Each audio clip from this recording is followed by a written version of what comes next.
Salut à tous, bienvenue au Festival de l'investissement durable. On a eu un petit souci technique pour l'enregistrement du live, donc au début, donc il vous manque les 5 premières minutes.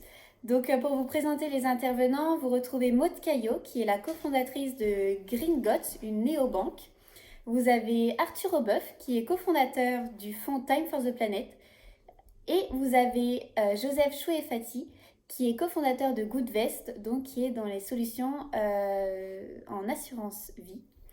Voilà, donc la première question que je leur ai posée, c'est de se présenter et de présenter leurs solutions. Donc je vous laisse tout de suite avec la présentation d'Arthur et la suite du live. Bon visionnage et bon festival. Merci. Et du coup, je vais terminer en me présentant aussi. Alors, Arthur, donc moi, je suis un des 6 keepers de Time for the Planet. Bon, en gros, c'est cofondateur, mais nous, on a notre petit vocabulaire.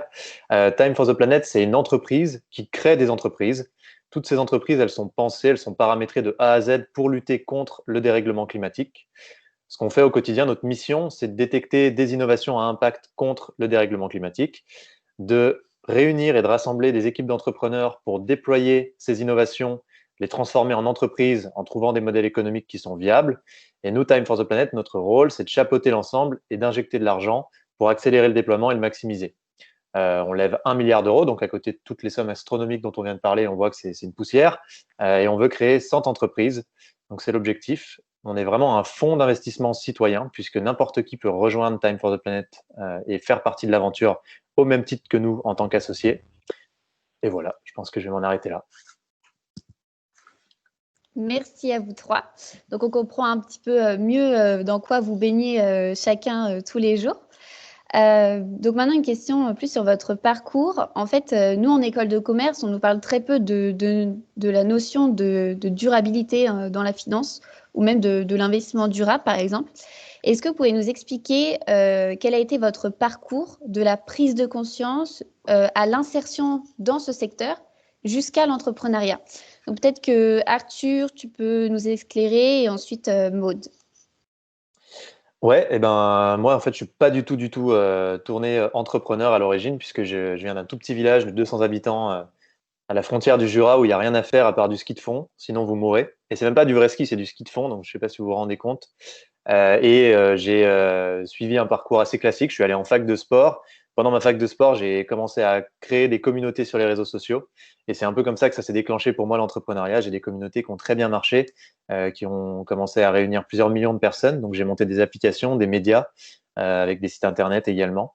Et puis comme ça, j'ai enchaîné. J'ai créé d'autres sociétés dans les services également, toujours autour du digital, avec des applications de dating, des applications d'événementiel.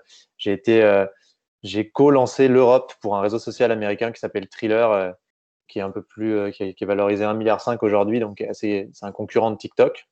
Et en fait, après 7 ans dans l'entrepreneuriat, dans l'influence marketing, dans les communautés, dans les réseaux sociaux, je me suis rendu compte que j'étais pas très phasé avec mon ADN dans tout ce milieu-là et que ça correspondait pas forcément à mes valeurs et à ce que j'aimais, puisque moi j'aime la nature, j'aime passer du temps aussi dehors et être plus en osmose avec justement l'environnement. Et j'ai eu envie de mettre à profit de tout ça mon expérience de l'entrepreneuriat. Et donc, j'ai réfléchi un peu à une solution, à une façon de faire. Et je me suis positionné comme un simple citoyen en disant, bah voilà, comment aujourd'hui on peut avoir un impact mondial, parce qu'on a un problème qui est mondial, quand on n'est pas président de la République, quand on n'est pas milliardaire. Et donc, on peut voter, ça fonctionne, mais c'est lent, les résultats sont un peu aléatoires. On peut faire des petits gestes du quotidien, ce qui est très bien, et j'encourage tout le monde à le faire, mais c'est pareil, ça suffit absolument pas. Et en fait, il y a un outil qui est absolument dingue, qui est l'entreprise, puisque l'entreprise, ça permet de transformer nos modes de vie à grande échelle, et c'est vraiment de ça dont on a besoin. Donc, nous, le constat de Time for the Planet et la prise de conscience écologique, elle se fait tout simplement comme ça, en se disant, mais en fait, est-ce que l'entreprise peut pas être un levier incroyable pour lutter à grande échelle contre le dérèglement climatique? Et c'est comme ça qu'on a monté le concept de Time avec la non-lucrativité, qui est souvent pas associé à un concept d'entreprise, et également l'open source pour créer des marchés plus que juste créer des entreprises. Voilà, je ne sais pas si ça répond bien à ta question, Léonie, dans l'idée. Oui, est-ce que tu pourrais juste un peu développer ce que c'est l'open source, s'il te plaît?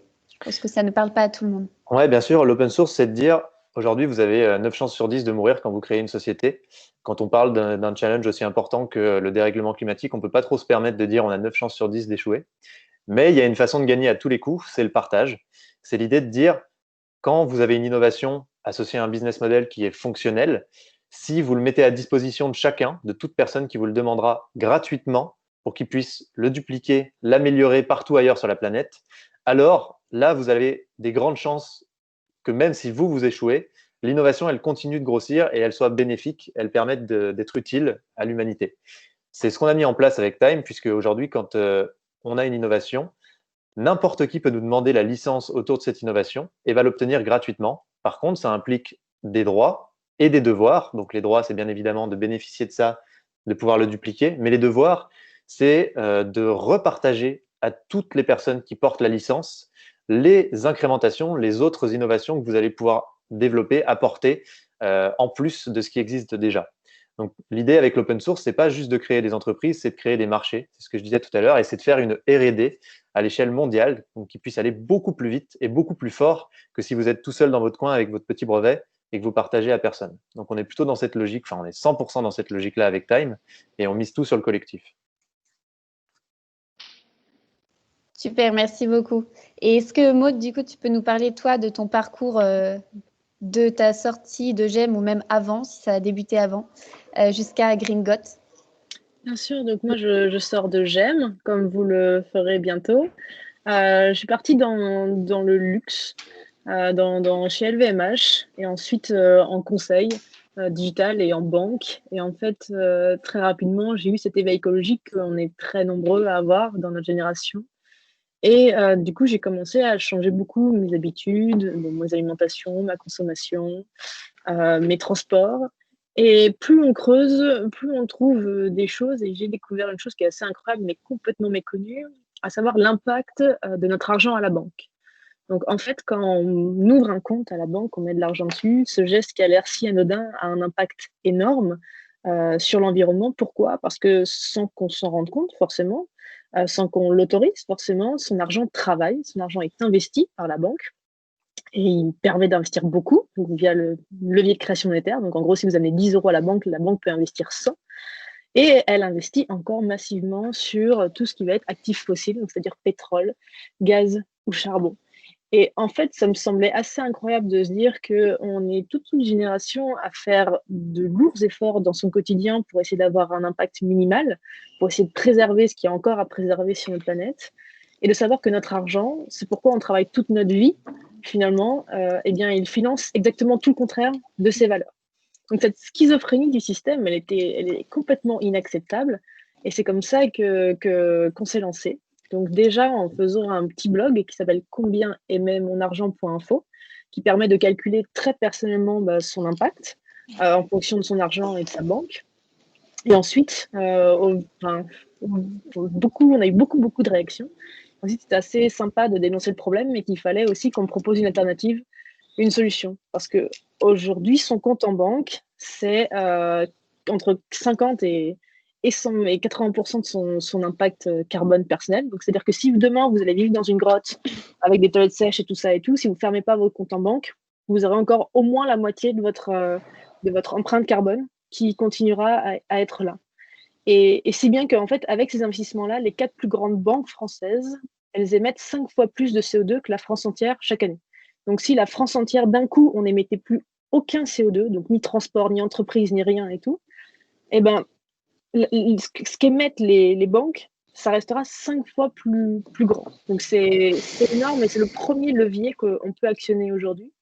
Parce que finalement, changer de banque, être à la BNP, être à la SOG, être chez N26, ça ne change pas grand-chose pour nous, tant que notre argent est sécurisé, tant qu'il est accessible avec une carte, c'est la même chose.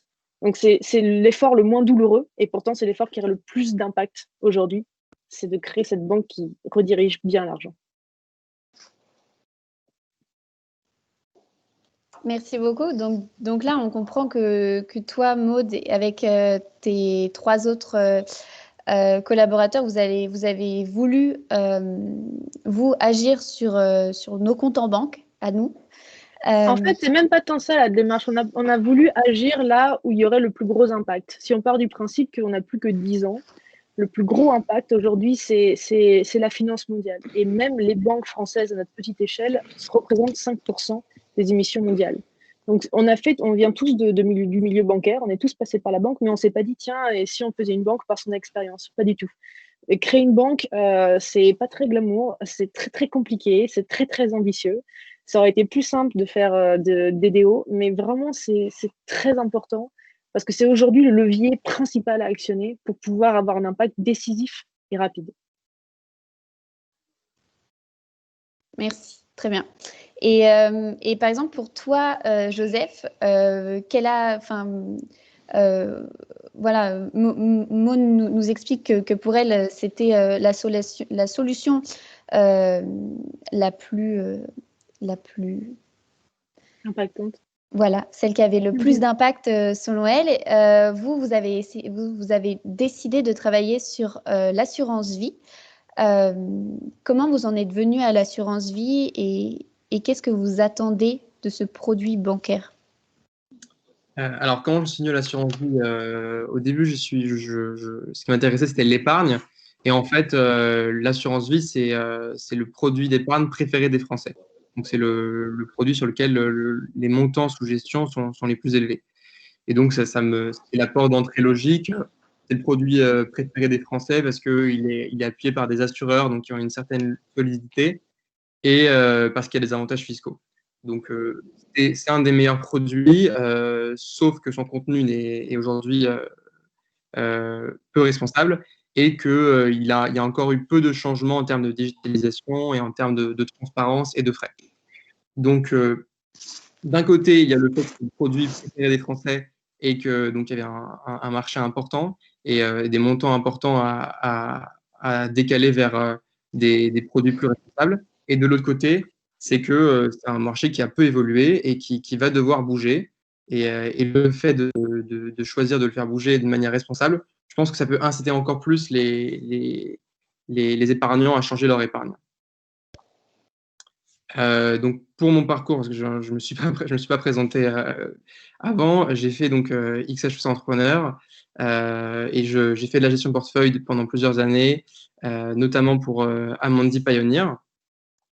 Et pour la prise de conscience, moi, elle a eu lieu pendant le divorce de mes parents, en fait. Ma mère cherchait à faire son épargne et elle avait vraiment aucune connaissance en termes de finances, donc elle ne savait pas la différence entre une action et une obligation. Et du coup, elle m'a demandé de la conseiller rapidement. On a fait 2-3 banques et en fait, les conseillers nous proposaient, nous faisaient une proposition et on retrouvait dedans aucun placement responsable. Ça a dû arriver une fois et c'était pour moins de 5% du montant du portefeuille. Et donc, les produits d'épargne responsables existaient, et je le savais, mais ils sont très peu accessibles. Et à moins d'avoir des grandes connaissances en finance et de vouloir s'amuser à creuser, OK, qu'est-ce que c'est qu'un ETF, c'est quoi son code usine pour pouvoir l'acheter sur mon espace de trading, ce qui est pas quand on sait que seulement 5% des Français savent que l'investissement responsable existe, on imagine qu'il y en a encore moins qui vont s'amuser à faire ça.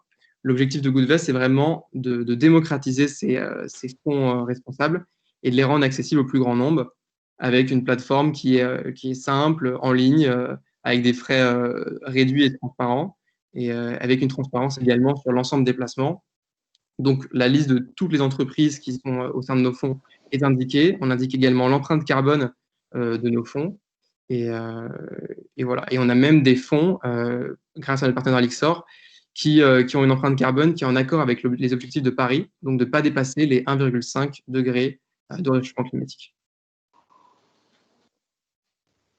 Justement, tu viens de parler de Lixor et pour que tout le monde comprenne, est-ce que tu peux développer ce qu'est Lixor et comment et quelle est votre relation pour faire fonctionner Goodvest pour que tout le monde puisse comprendre, s'il te plaît?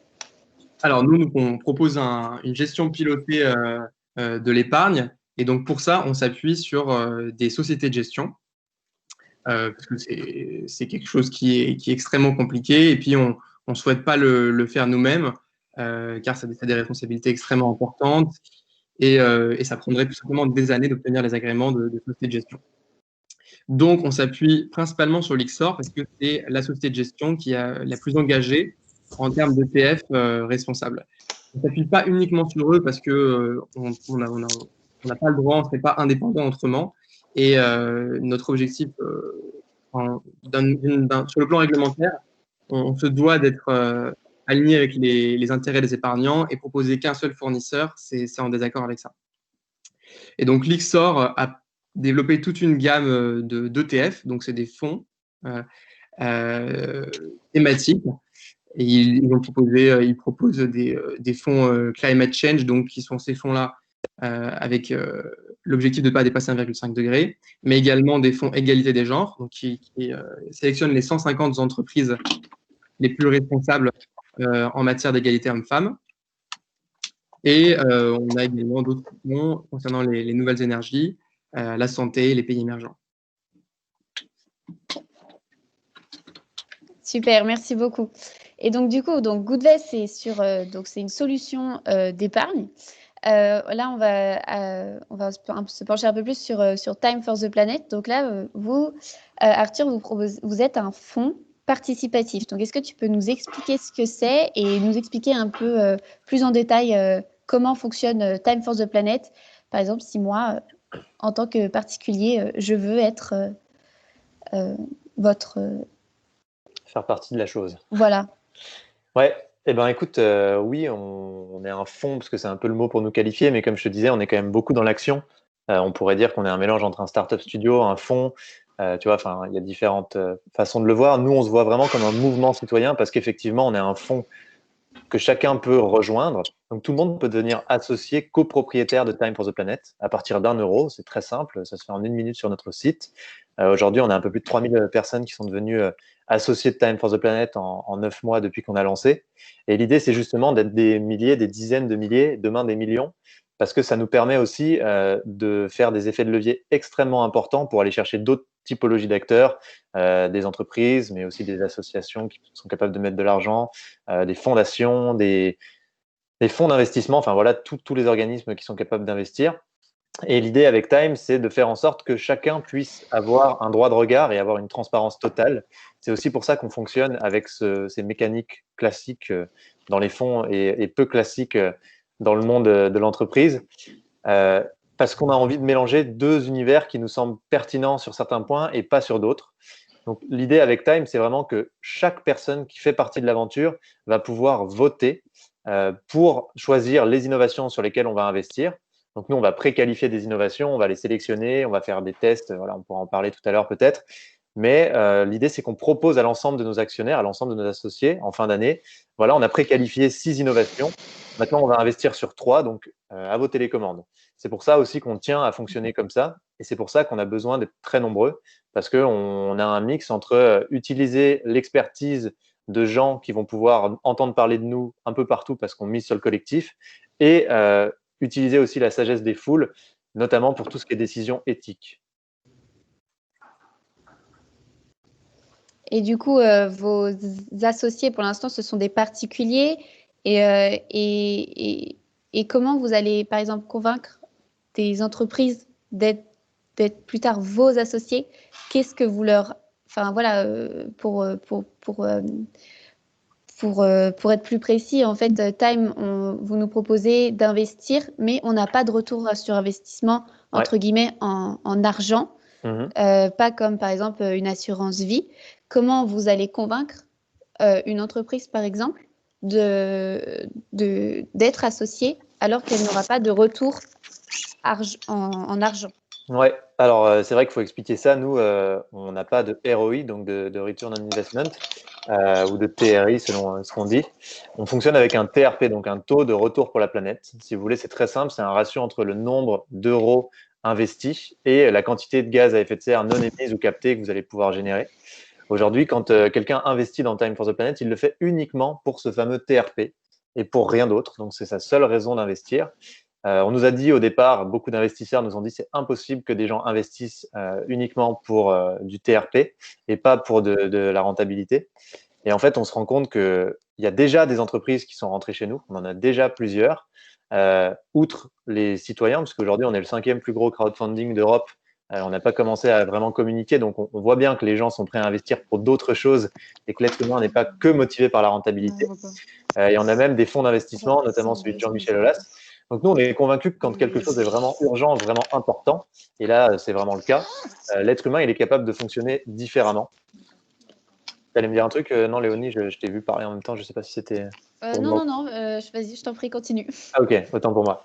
Et donc oui, l'idée de Time, c'est vraiment de... Nous, on est convaincus qu'en fait, ce qui va nous permettre de devenir absolument énorme, c'est justement d'avoir cette non-lucrativité et de ne pas avoir de héroïne.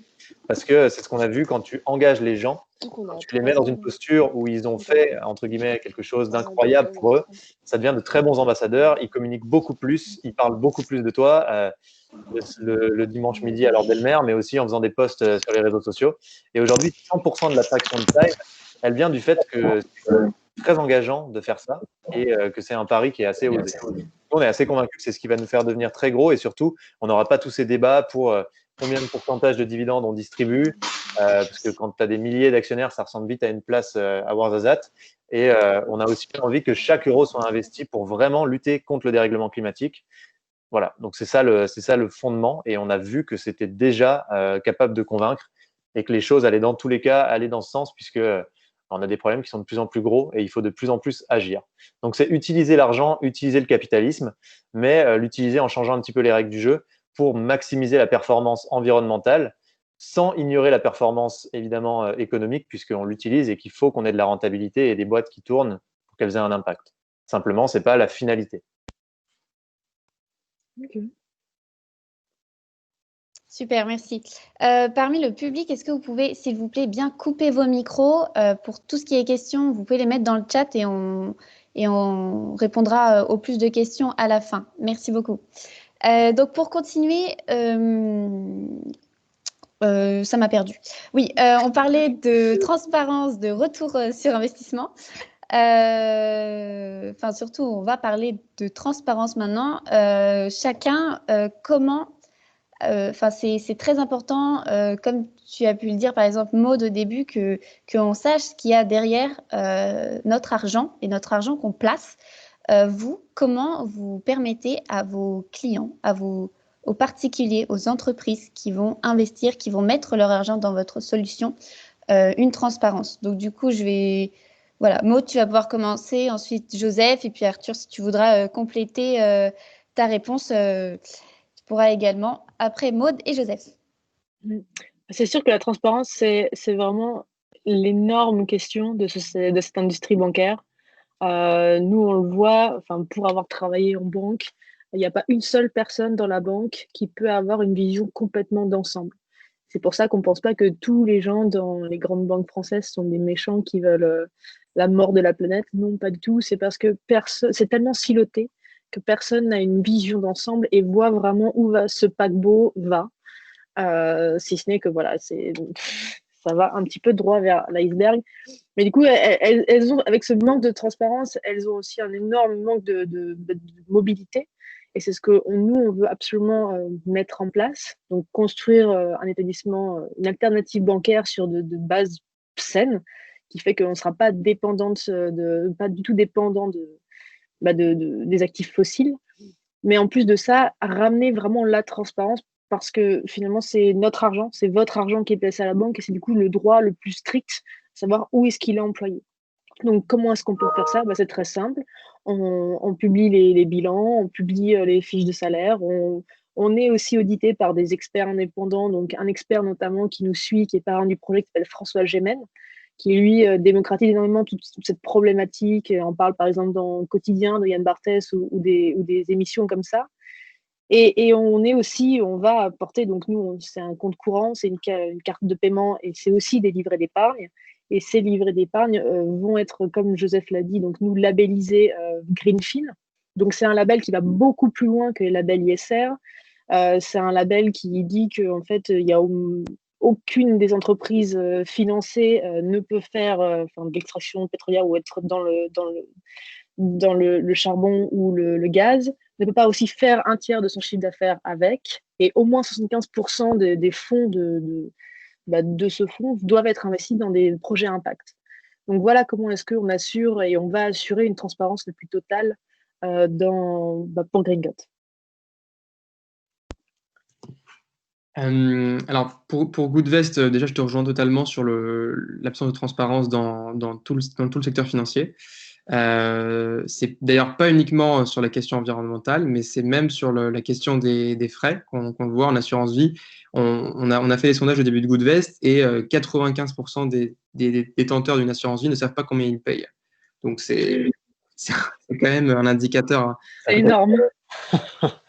Et donc, on veut être transparent chez Goodvest sur absolument tout. Donc, déjà, sur la composition des portefeuilles et donc sur les fonds, l'épargnant a accès à l'intégralité de la liste des entreprises qui composent nos fonds. Et on va plus loin que ça parce que, bon, donner une liste de 100 entreprises ou d'obligations, ça ne donne pas beaucoup d'informations à l'épargnant. On publie l'intégralité de l'empreinte carbone de nos fonds et on a même un flux d'actualités qui va reporter à l'épargnant des actualités sur les entreprises du fonds, des actualités donc, concernant l'environnement, mais également sur le plan social. Donc voilà, on va aussi plus loin. En tant qu'actionnaire, on peut voter, hein, comme l'a expliqué Arthur. Et donc, avec notre partenaire Lexor, on vote pour les décisions des entreprises, pour les inciter fortement à prendre des engagements encore plus importants sur les plans environnementaux et sociaux. Pour ce qui est des frais également, on est transparent et on veut apporter une certaine forme de pédagogie pour que l'épargnant comprenne ce qu'est un portefeuille et qu'ils comprennent comment on a construit son portefeuille et l'impact qu'il a. Voilà. Super, merci beaucoup. Tout à l'heure, Maud, tu parlais de Greenfin. Sachez que pour le festival, l'équipe a rédigé un article sur les différents labels qui existent dans ce milieu, donc que vous pourrez retrouver sur le site du festival. Est-ce que, Arthur, tu veux un peu plus développer sur la transparence que vous apportez à vos actionnaires, à vos associés, comme vous les appelez? Ouais, je pense que c'est vraiment hyper important la transparence. Je rejoins donc ce qui a été dit parce que ça fait des années que en fait on entretient un manque de confiance autour de la problématique, en tout cas de la cause écologique, notamment parce que on a eu du greenwashing à plus savoir quoi faire, parce qu'on nous a promis la lune et que ça n'a jamais fonctionné. Donc, je pense que la transparence c'est essentiel si on veut justement recréer de la confiance et donc impulser des vraies dynamiques. Nous, la transparence, elle est assez simple, c'est que en fait, on partage tout. On met par exemple le TRP dans tous les statuts de toutes les entreprises qui vont être créées, c'est obligatoire. Et surtout, comme je disais, comme chacun fait partie vraiment des associés, finalement, il est au plus haut niveau dans l'entreprise pour pouvoir avoir accès aux infos. Et donc, tout le monde participe aux assemblées générales ordinaires et extraordinaires pour pouvoir checker tout ce qui se passe à l'intérieur de Time et voir de l'intérieur tout ce qui peut l'intéresser. Donc, à partir de là, on essaie d'avoir la transparence maximale, mais on essaye aussi de montrer et de faire un peu des choses façon pirate. Par exemple, côté juridique, c'est pas évident. Aujourd'hui, la loi française vous interdit de distribuer des dividendes. C'est un truc qui doit se décider en assemblée générale. Mais on peut conditionner la distribution de dividendes. Et donc, nous, on a trouvé un avocat qui était un peu cool, un peu malin. Et ce qu'on a fait, par exemple, c'est qu'on a dit Time for the Planet distribuera des dividendes. OK, pas de souci. À partir du moment, et uniquement à partir de ce moment-là, où la température du globe retombera à 0 degré par rapport à l'ère pré-industrielle. Et en fait, on fonctionne tout le temps avec des trucs comme ça, qu'on met public sur notre site, sur nos statuts. Et donc, tout le monde peut voir un peu comment on fait pour, entre guillemets, hacker les petits freins, les petites difficultés et éviter d'avoir des défauts de confiance. Voilà, donc on est vraiment dans une logique de full transparence, on partage tout. Nos salaires, quand il y en aura, seront publics. Pour l'instant, on est bénévole. Voilà, tout est en mode public et vous pouvez trouver plein de documents et plein de documentation sur notre site dans Tout Savoir pour toutes vos questions ou tous vos besoins par rapport à Time. Et justement, on va parler un peu date. Ouais. Donc Time, vous avez lancé une grosse com pendant le confinement. Vous avez aujourd'hui, vous avez dépassé la barre des 3000 associés aujourd'hui. Vous êtes à 3050 maintenant. Quand est-ce que vous allez commencer à investir cet argent et pourquoi? Ouais, alors en fait, on n'a pas du tout lancé de com, hein, pour être hyper honnête. Nous, on a fait un espèce de POC en janvier. Et ensuite, les associés se sont mis à publier. Donc, c'est eux qui nous l'ont proposé. Donc, au fur et à mesure, on leur a donné des outils pour qu'ils le fassent. Et aujourd'hui, l'attraction de Time, elle vient uniquement du fait que chaque associé qui rejoint l'aventure partage sur les réseaux sociaux le fait qu'il est devenu actionnaire. Euh, donc maintenant, notre planning, il est assez simple. Nous, on s'était fixé d'investir à partir de 5 millions d'euros. Pourquoi? Parce qu'on a envie déjà d'être suffisamment crédible pour que les meilleures innovations possibles viennent à nous et parce qu'on a envie de pouvoir accompagner correctement ces innovations et de pas faire des pétards mouillés avec. Donc, on veut pouvoir mettre suffisamment d'argent sur la table pour pouvoir déployer et faire au moins le 0 à 1 sur ces innovations. Notre planning aujourd'hui sur 2020, c'est de continuer à faire grossir le mouvement. Mais là, on commence à avoir beaucoup d'entreprises qui veulent investir chez Time. Donc, on est beaucoup sur ce créneau-là pour accélérer vraiment, puisque les citoyens, ça va vite. Là, on va atteindre 700 000 euros, mais ce n'est pas ce qui va nous faire aller très, très vite. Là, on veut faire rentrer 3 entreprises pour 1 million d'euros chacune. On est en discussion avec certaines. Donc, on a bon espoir d'arriver à conclure ça dans les prochains mois. Et surtout, ben, on a une grosse campagne de com qui va vraiment commencer. Donc, on a toute la presse classique qui va commencer sur fin 2020. On a une grosse vidéo faite en partenariat avec DataGull qui va sortir sur les réseaux sociaux. On a JC Deco là, qui nous a offert 200 000 euros d'affichage publicitaire donc classique dans les villes. Donc ça, c'est super aussi pour nous. Et l'idée, c'est d'investir en 2021 sur les premières entreprises. Mais pour ça, il faut qu'on soit suffisamment organisé, structuré. Et c'est ce qu'on est en train de faire aussi. Il nous faut un comité scientifique le plus solide possible. Donc là, on a des gens comme Jean Jouzel qui nous ont rejoints. On discute avec des gens comme Jean Covici, etc. Nous, notre but, c'est vraiment que ce comité-là, il puisse vraiment avoir un regard extrêmement pertinent sur les innovations pour nous aider à faire les bons choix. On a aussi tout un process pour sélectionner les innovations qui commence avec un gros réseau d'évaluateurs, un peu façon Shift Project, donc plein de gens qui sont compétents, des ingénieurs, des scientifiques, qui vont pouvoir donner leur avis sur chacun des dossiers qu'ils vont recevoir. Donc, il y aura une plateforme qu'on est en train de mettre en place pour que ces gens puissent s'inscrire, donner leur avis et faire un premier tri. Et puis, on a une phase de grosse hacking qui nous permet de tester la réalité économique de chaque innovation qu'on amène, qui va durer quelques mois. Donc, en fait, pour pouvoir investir sur une entreprise, on a quand même tous ces prérequis qui prennent quelques mois.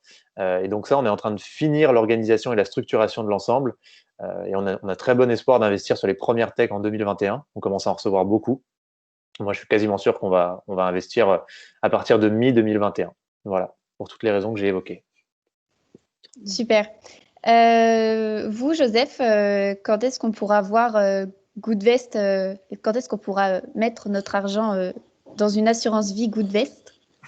Alors là, on a ouvert les préinscriptions au début de l'été. Donc, on peut déjà se préinscrire. On en a déjà recueilli plus de 500 et elles sont sans engagement et gratuites. Donc, n'hésitez pas à vous préinscrire. Et pour le lancement, ce sera pour début 2021. On est en train de finir de construire la plateforme et de travailler avec notre partenaire assureur. Et on est également en train d'obtenir l'agrément auprès de l'ORIAS. Et donc, tout ça devrait être prêt pour début 2021. Super, on a hâte de voir ça. Et du coup, Maud, pour finir, Gringot, quand est-ce que ça va voir le jour? Parce que pareil, pour l'instant, on est à l'état d'inscription. Et puis aussi, quelles sont vos perspectives de développement pour cette néobanque? Bien sûr, donc nous, en effet, on a lancé les préinscriptions juste un peu avant l'été. Donc aujourd'hui, on a près de 6 000 préinscriptions, donc on est assez content. L'objectif, c'est 10 000. D'ailleurs, je vous encourage, si vous voulez, aller vous préinscrire sur le site. Il y a tout un programme de parrainage où on soutient des écosystèmes avec notre partenaire projet. Et on sera live, donc les premiers comptes courants, premières cartes de paiement et les premiers comptes épargne seront disponibles dès janvier 2021. Donc voilà, nous, on a bien évidemment envie de continuer sur cette lancée et de vraiment rendre la banque beaucoup plus écologique et transparente. Donc les perspectives de développement, il y en a beaucoup. On a beaucoup de demandes de la part d'associations ou d'entreprises qui aimeraient aussi, voilà, des entreprises ou des associations qui ont un côté très écologique, très engagé, mais qui sont obligés d'avoir leur compte à la Société Générale. C'est un peu compliqué de faire, voilà, de mettre, d'aligner avec son argent à ses valeurs. Du coup, c'est certainement la deuxième chose qu'on va développer en priorité. Les comptes pro, du coup. Super, merci beaucoup. Merci à tous les trois d'avoir répondu à mes questions. J'en ai une dernière avant qu'on passe aux questions du public. Donc là, le public, c'est un public majoritairement étudiant, même s'il y a des personnes qui sont dans la vie active. Et je vais te poser la question d'abord à toi, Maude. Quel conseil tu peux donner à un étudiant qui s'intéresse à la finance responsable, à l'investissement responsable? Voilà. Si vous vous intéressez à ça, alors il faut du coup s'éduquer dessus et c'est assez compliqué puisque ça peut faire un peu peur puisque c'est souvent des termes très techniques ou beaucoup de choses pas forcément très, très sexy. Peut-être en premier lieu, allez sur ce petit blog dont je vous ai parlé qui s'appelle combien aimait mon argent.info. Vous faites les simulations et à la fin, on a tout un dossier sources et méthodologie où vous pouvez du coup trouver un peu les grandes études et un peu les livres qui posent les bases de cette finance durable et surtout de ce constat de la problématique avec les banques. Et ensuite, voilà, c'est un sujet très compliqué quand on sait, par exemple, je ne sais pas si vous, par exemple, si vous êtes un petit peu éveillé à ça, vous avez certainement dû essayer d'ouvrir un LDDS, donc un livret de développement durable et solidaire dans votre banque. Sachez que même ça, notre ministre de l'économie avoue qu'on ne sait pas du tout où l'argent va et c'est plus ou moins un livret A. Donc, plus vous vous instruisez, plus il y aura vraiment un changement de la banque, puisque pour avoir travaillé en banque, les banques, ce dont elles ont le plus peur, c'est pas tant de perdre votre argent ou vos données, c'est que vous le sachiez. La banque, elle a le plus grand risque pour elle, c'est la réputation, puisque tout son système se base sur la confiance. Donc, si un jour, tous les clients viennent et demandent à leur banquier, et faites cet exercice, ça peut être très drôle, où est-ce que mon argent va? Et je suis pas d'accord avec le fait que la Société Générale a financé pour 13 milliards d'euros le pétrole malgré ses accords de Paris. Eh ben, vous verrez que plus ou moins ça va remonter et que les banques vont devoir changer. Parce que c'est vital pour elles de garder cette réputation et de garder votre confiance. Et nous, si demain on va être une exception, la finalité, c'est que vraiment demain on soit la norme, en fait, et que toutes les banques, et même les grosses banques, elles aient réussi à trouver le moyen de financer une économie qui fera que notre environnement soit durable et que j'ai pas à me poser la question à mes 50 ans si je dois déménager en Norvège. Voilà. Pourquoi C'est pas? une belle conclusion. Oui, voilà. Est-ce que Joseph ou Arthur, vous avez un petit conseil à nous donner en tant qu'étudiant? Vas-y, Joseph, je t'en prie. Merci. Écoutez, je suis d'accord avec Maud, hein, c'est de se renseigner. C'est vrai que ça peut paraître, c'est un milieu opaque, hein, et pour cause, les différents acteurs ont installé cette opacité. Donc, ça peut paraître, ça paraît en fait plus compliqué que ça l'est. Quand on se penche sur le sujet, on se rend compte que finalement, il faut aller chercher les informations, mais c'est pas impossible d'apprendre dans ce domaine-là. Moi, par exemple, j'ai pas fait, j'ai fait une spécialisation en finance, mais j'ai pas fait de master en finance. Donc, ça prouve bien. Et puis d'ailleurs, toi, Arthur, non plus. Donc, ça prouve bien qu'on peut s'intéresser à l'investissement sans avoir fait des études précises dans ce domaine. Et vous avez fait une école de commerce, donc normalement, il n'y a pas de souci. Donc, en termes de contenu pour plus se renseigner, je crois que sur le blog, vous avez mis on t'a envoyé, Léonie, une liste de sources Oui. qui sont intéressantes à regarder, des acteurs intéressants, des livres à lire. Et puis, nous, on a un blog qui parle également d'investissement responsable sur notre site goodvest.fr. Donc voilà, n'hésitez pas à aller regarder ça. Et puis, si vous avez des questions, n'hésitez pas à nous ajouter sur LinkedIn ou à nous envoyer un message. On répondra avec plaisir. Je le confirme. Alors, je vais juste, en effet, sur notre site dédié au festival, donc je vais un peu aussi prêcher pour ma paroisse, sur le site dédié au festival, on a une rubrique qui s'appelle Pour aller plus loin. Et donc là, ce sont tous les intervenants du festival, donc du live d'aujourd'hui, du live de mercredi et même les intervenants qu'on a pu interviewer qui vous ont recommandé des ouvrages, des cours à suivre, des personnes à suivre ou des médias comme le blog Goodvest. Arthur, est-ce que tu veux nous donner un conseil avant qu'on passe aux questions du public? Ouais, avec plaisir.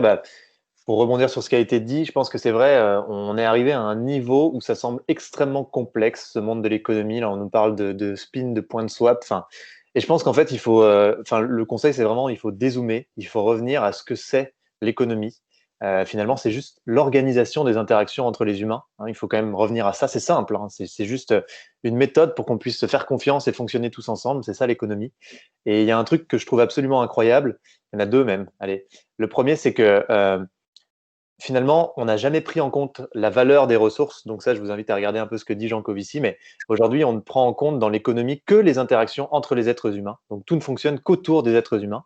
Et on ne prend pas, par exemple, la valeur en compte la valeur d'une plante ou la valeur des énergies qu'on va extraire du sol, du pétrole, etc. Donc tout ça, c'est gratuit. C'est pour ça qu'on fonctionne dans une logique infinie dans notre économie actuelle et qu'on se dit de toute façon, on peut consommer à l'infini. Et donc pas de souci, on bousille tout et on consomme 1,7 fois la planète par an et c'est normal. Je pense qu'il faut absolument qu'on dézoome, qu'on revienne un peu dans une logique cohérente et qu'on intègre tout ça. C'est peut-être un peu ça aussi l'écologie. Donc je pense que vraiment, c'est important de redézoomer, de sortir la tête de ce guidon dans lequel on nous a mis là-dedans depuis qu'on est né et on nous parle de trucs très complexes pour en fait quelque chose qui n'est pas si complexe que ça. Et la deuxième chose, c'est la croissance. Nous, on ne se positionne pas vraiment sur le débat de la croissance. On s'en fiche qu'il y ait de la croissance, qu'il n'y en ait pas, qu'on soit en effondrement, qu'on soit en hyper-croissance. On pense qu'il faudra substituer aux énergies fossiles et que dans tous les cas, il faut des solutions. Donc, c'est pour ça qu'on fait Time. Par contre, un truc qui est quand même important, c'est que la croissance, ça existe depuis quelques générations seulement. Avant, il n'y a jamais eu de croissance. Ça n'a jamais existé. Et tout allait très bien. Donc, je pense qu'il faut être capable de remettre un petit peu en question les dogmes et ces choses qui sont établies et qui sont religieuses aujourd'hui. Rien de tout ça n'est figé, rien de tout ça n'est impossible à changer, bien au contraire.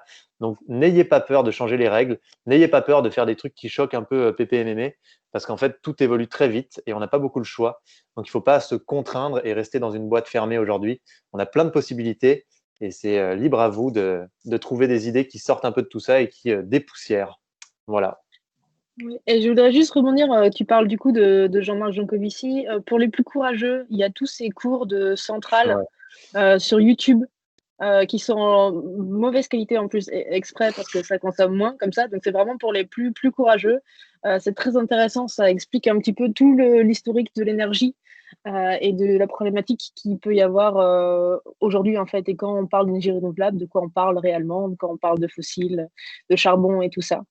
Et puis pour ceux qui sont peut-être qui ont envie d'une mise en, enfin une introduction un peu plus douce, il y a Julien Vidal, je ne sais pas si vous connaissez ce compte Instagram, ça commence par moi, qui vient d'écrire un livre sur l'argent justement, qui s'appelle Redonner du pouvoir à son argent. On a fait un live avec lui sur notre compte Instagram. Si vous voulez, c'est moins long que lire le livre, mais sinon je vous encourage évidemment à lire le livre. Et voilà, deux choses donc plus légères et une un peu plus forte. Oui, Julien Vidal qui fait partie des personnes inspirantes selon Joseph et qu'on a mis dans notre rubrique Aller plus loin. Je vous ai mis le lien vers notre site, vers le site dédié au festival dans les commentaires. Donc, merci à tous les trois d'avoir répondu à mes questions. Maintenant, on passe aux questions du public. Donc, on a une première question de Mathis que je retrouve. Pardon. Donc, c'est une question pour toi, Arthur, Time for the Planet. Pourquoi avoir choisi uniquement le dérèglement climatique comme levier d'action? Parce qu'il y a beaucoup de solutions positives pour le climat qui ne le sont pas pour d'autres enjeux, la biodiversité ou le social notamment. C'est ce qu'il cite. Ouais, je suis tout à fait d'accord avec toi, Mathis. Il y a plein de trucs à faire et je suis d'accord, c'est hyper grave. Le plastique, la biodiversité, l'eau. Nous, on s'est focalisé sur les gaz à effet de serre uniquement parce que, comme dit ma grand-mère, quand tu veux tout faire, tu fais rien. Et l'objectif pour nous, c'est d'être dans un scope précis qui nous permette de mesurer correctement nos actions et d'avoir un vrai impact. On est convaincu qu'il faut absolument agir sur toutes les autres problématiques dont on a cité quelques exemples, mais on ne peut pas tout faire. Donc, on espère qu'il y aura plein d'autres initiatives, peut-être plein d'autres times qui se développeront sur ces verticales-là. Maintenant, nous, on adresse déjà une vingtaine de problématiques, enfin 20 problématiques très exactement, qui sont sur notre site web d'ailleurs. Et on va essayer d'être les plus efficaces possibles et les plus performants possibles dans ces problématiques-là. Parce qu'on pense que la problématique des émissions de gaz à effet de serre est plus à évangéliser, donc que ça nous permet d'aller plus vite. Et aussi, on est convaincu, en tout cas nous on le pense, que c'est quand même celle qui est la plus grave, parce que si demain, tu as vraiment un effondrement du climat ou un énorme bouleversement du climat qui devient absolument instable, ça risque d'avoir un impact qui sera énorme et qui englobera les autres problématiques dont on a parlé, puisque la biodiversité s'effondrera forcément, puisque le plastique qui est dans les océans sera malgré tout toujours dans les océans, mais les océans seront tellement acides que dans tous les cas, plastique ou pas, les animaux pourront pas vivre dedans. Enfin voilà, donc nous on est parti de ce constat et on a choisi de se positionner comme ça. On dit pas du tout que c'est la bonne façon de faire, mais c'est notre sélection et c'est notre choix. Voilà, j'espère avoir répondu à la question. Super, merci beaucoup. On a une question de Elisa qui nous demande, au niveau de la sécurité des investissements, comment vous vous défendez par rapport aux banques traditionnelles? Je vais te poser la question à toi, Maud. Elle nous dit, je pense notamment aux personnes qui souhaitent placer leur argent pour des bonnes causes et qui sont frileuses à l'idée de passer par l'une de vos solutions. Oui, bien sûr. Alors c'est un gros thème ça, la sécurité, alors que en fait ça l'est pas tant que ça. Évidemment, quand je dis qu'on est en train de faire une banque écologique, on n'est pas en train de construire une banque, de A à Z complètement, comme ça, ex nihilo. Il faut un peu plutôt voir ça comme, en fait, on va s'appuyer sur un prestataire technologique qui, lui, porte une licence bancaire. Donc une licence bancaire, c'est quelque chose de très, très, cadré, notamment par, des acteurs comme l'ACPR ou l'AMF, donc c'est les grands gendarmes, de la finance en France et en Europe. Et donc, ce prestataire, lui, nous loue sa licence et nous, on est un peu comme les donneurs d'ordre. C'est-à-dire que nous, on a la recette du cookie, mais eux, ça va être l'usine qui va faire le gâteau, mais qui va faire avec toutes les règles d'hygiène, avec toutes les réglementations, les régulations qui sont obligatoires, et heureusement, pour sécuriser au maximum, enfin, garantir une sécurité totale de l'argent. Donc, comme toutes les banques, en fait, les fonds que vous allez y mettre chez Gringot, ils sont garantis et sécurisés jusqu'à 100 000 euros. C'est une directive européenne, c'est la même chose que la Société Générale, que la BNP, ce sera la même chose chez Gringot. Et évidemment, c'est le partenaire en fait qui va héberger vos fonds, qui lui est licencié par la CPR. Donc nous, on lui dit où va l'argent, on lui dit quoi faire, comment faire, mais c'est lui qui a cette licence et du coup qui garantit une sécurité absolument totale. Si on revient du coup au risque plutôt de placer son argent sur, par exemple, des actions ou des choses qui seront plus vertes et qui du coup ont peut-être une plus grande volatilité, c'est peut-être ça la question. Il faut savoir que pour l'actif carboné, ce n'est plus du tout rentable en fait aujourd'hui. On appelle ça des actifs irrécupérables. Pourquoi on appelle ça des actifs irrécupérables? Parce que dans tous les cas, ils portent bien leur nom, ils ne seront pas récupérables. Aujourd'hui, investir dans du pétrole, vous l'avez vu pendant le confinement, c'est pas du tout stable et ça peut descendre même jusqu'au négatif. Ce qui est porte-données, ce qui va être rentable d'une manière ou d'une autre à court et à long terme, ce sont les placements qui seront verts en fait, qui seront durables.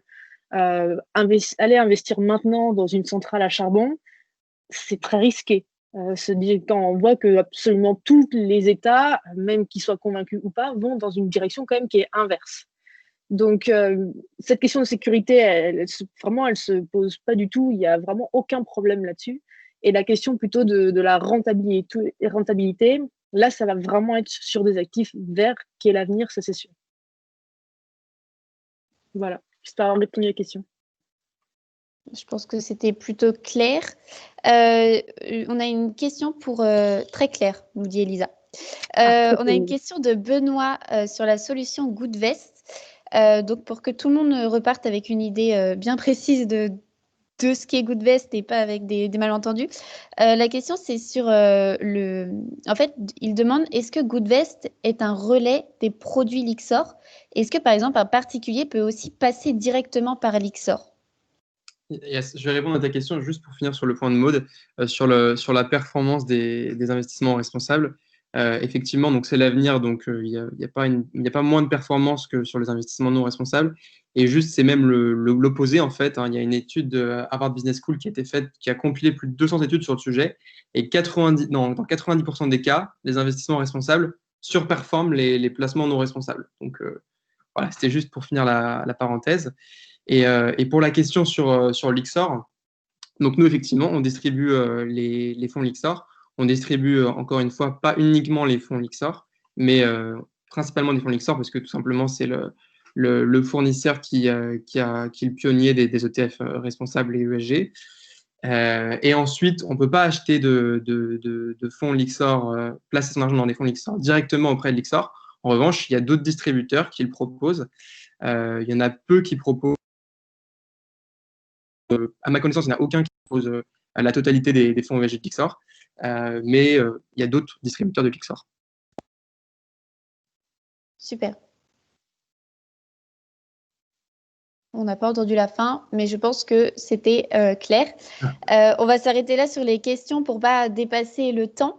Merci à tous les trois d'avoir répondu à nos questions. Merci au public d'avoir été là et d'avoir posé toutes vos questions.